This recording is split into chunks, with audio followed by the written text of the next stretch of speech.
आदरणीय सुहृद श्रोतागण, भाइयों एवं बहनों,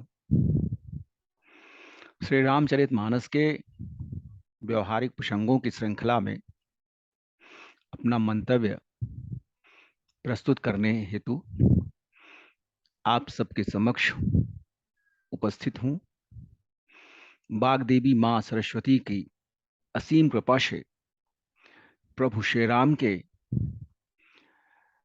अनंत आशीर्वाद एवं प्रेरणा से श्री रामचरितमानस के श्रवण का, पठन पाठन का पुण्य प्राप्त होता है।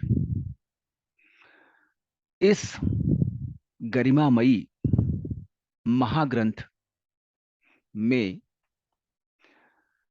धर्म के अनेक पहलुओं को, ईश्वर के अनेक स्वरूपों को,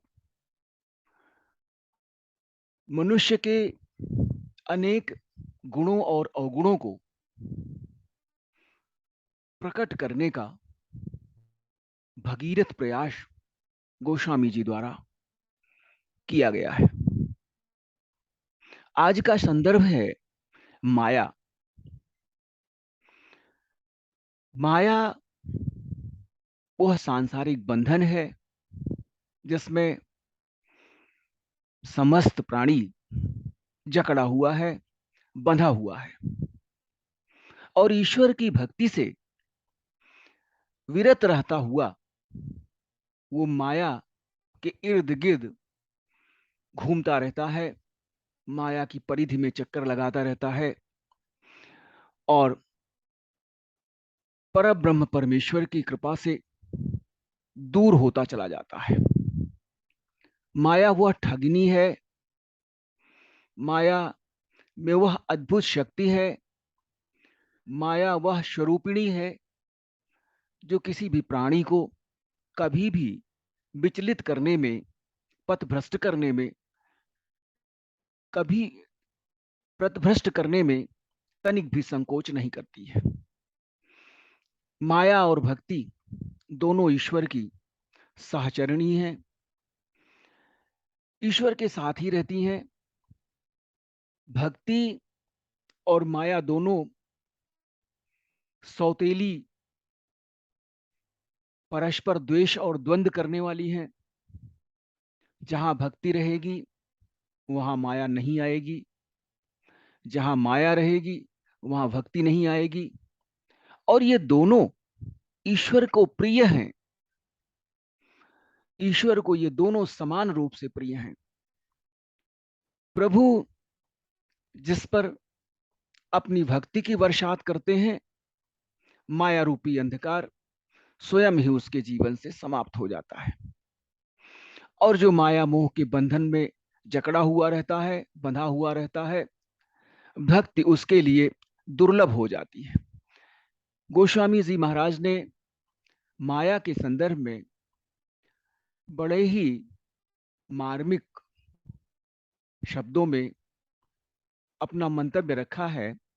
सुर नर मुनि को नाही, सुर नर मुनि को नाही, जेहि न मोह माया प्रबल, अस बिचारी मन माही, भजिहि महामायापति। इस संसार में कोई भी देवता, मनुष्य, मुनि ऐसा नहीं है जो मोह माया के बंधन में जकड़ा हुआ ना हो। मोह माया के बंधन से जो अवमुक्त हो चुका है, ऐसा कोई भी प्राणी इस चराचर जगत में नहीं है। देवता तक माया के मोह के बंधन में जकड़ करके और ईश्वर की भक्ति से दूर हो जाते हैं। उसी प्रकार से साधारण मनुष्य, ज्ञानी मनुष्य भी माया मोह के बंधन में फंसने के बाद ईश्वर की भक्ति से, ईश्वर के सामीप्य से दूर होता चला जाता है। मायापति परब्रह्म परमेश्वर हैं, वो माया के स्वामी हैं। माया के स्वामी होने पर उन्हें माया के प्रेरणा से मनुष्यों के पथ विचलन में सहजता होती है। प्रभु अनवरत अपने भक्तों की परीक्षा लेते रहते हैं और माया मोह के बंधन में उसे बांध करके अपनी भक्ति से दूर रखने का यत्न करते रहते हैं। यह मनुष्य का दायित्व है, यह मनुष्य का कर्तव्य है कि वो किस मार्ग को चुनता है।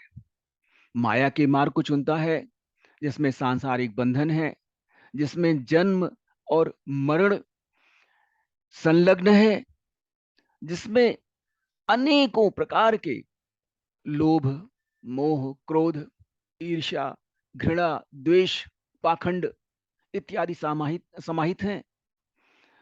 और दूसरी ओर भक्ति का मार्ग है जो सीय राम मैं सब जग जानी, करऊं प्रणाम जोर जुग पानी। यह भक्ति है कि संपूर्ण संसार को, संपूर्ण ब्रह्मांड को सीय राममय समझ करके, ईश्वरमय समझकर, परमपिता परमेश्वर मान करके और वंदना करना चाहिए, उनकी पूजा करनी चाहिए, उनको आदर देना चाहिए, उनको बारंबार प्रणाम करना चाहिए। माया से अवमुक्ति का मार्ग केवल ईश्वर की कृपा ही है। जब तक ईश्वर की कृपा नहीं होगी, सांसारिक बंधनों से मुक्ति संभव नहीं होगी। ईश्वर भी, परब्रह्म परमेश्वर भी हर मनुष्य की परीक्षा लेते हैं। परीक्षा लेने में यदि हम उत्तीर्ण हो जाते हैं तो हमें ईश्वर की कृपा प्राप्त हो जाती है, ईश्वर की भक्ति प्राप्त हो जाती है, ईश्वर का सामीप्य प्राप्त हो जाता है और परब्रह्म परमेश्वर के साक्षात्कार से हमें ज्ञान का प्रस्फुटन हो जाता है। उस अनंत सत्ता के बारे में, उस अनंत सत्ता की शक्ति के बारे में, उस अनादि अनंत परब्रह्म परमेश्वर के सामर्थ्य के बारे में हमें भान हो जाता है, ज्ञान हो जाता है। माया का जो बंधन है वह अटूट है और माया कभी भी किसी भी प्राणी को अपने बस में कर सकती है और बस में करके उसे बंदर की तरह से नचाती है। हम प्रायः अपने परिवार में, अपने बाल बच्चों में, अपने बेटे बेटी में खोए रहते हैं, उनके हित के बारे में चिंतन करते रहते हैं, जबकि इस परब्रह्म परमेश्वर ने हमें भी इस धरा पर भेजा है और वो सभी उसी परब्रह्म परमेश्वर की कृपा से इस धरती पर जन्म लिए हैं। तो हम पालनहार तो है नहीं, पालन पोषण करने का दायित्व तो प्रभु पर है, उस अनंत अविनाशी परब्रह्म परमेश्वर पर है। तो हम बेवजह माया के फलीभूत होकर के और कर्ता भाव से ग्रसित रहते हुए सदैव अपने परिवार के भरण पोषण के लिए, अपने परिवार के पालन पोषण के लिए और उसके लिए तमाम विधिक अविधिक प्रक्रियाओं को अपनाते हुए हम